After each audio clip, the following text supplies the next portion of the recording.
નમસ્કાર, હું છું એન્કર અર્પિતા પટેલ. આપ જોઈ રહ્યા છો news snap channel. News snap ચેનલમાં દર્શક મિત્રો આપનું હાર્દિક સ્વાગત છે.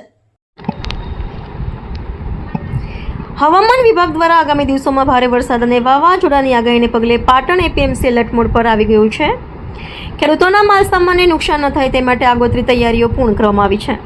પાટણ એપીએમસી ખાતે ચેરમેન સ્નેહલભાઈ પટેલના માર્ગદર્શન હેઠળ તાકીદની બેઠક યોજાઈ હતી.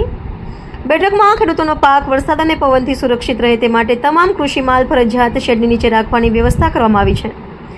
વેપારીઓને પણ અગાઉથી સાવચેત રહેવા સૂચના અપાઈ છે. કુદરતી આપત્તિ દરમિયાન તાત્કાલિક મદદ મળી રહે તે માટે એપીએમસીના અધિકારીઓ અને કર્મચારીઓને એલર્ટ મોડ પર મૂકવામાં આવે છે. સરકારની સૂચનાઓ અને હવામાન વિભાગની માર્ગદર્શિકા મુજબ તમામ જરૂરી આયોજન પૂર્ણ કરવામાં આવ્યું હોવાનું એપીએમસી તંત્રએ જણાવ્યું છે. ખેડૂતો અને વેપારીઓને કોઈ આર્થિક નુકસાન ન થાય તે માટે પાટણ એપીએમસી દ્વારા આગોતરા સુરક્ષા પગલાં ભરવામાં આવ્યા છે. રિપોર્ટર પંકજ સાધુ, પાટણ. ન્યૂઝ સ્નેપ ચેનલને લાઇક કરો, શેર કરો, સબસ્ક્રાઇબ કરો, બેલ આઇકન પ્રેસ કરો જેથી આપને નોટિફિકેશન્સ મળતી રહે. ઓકે.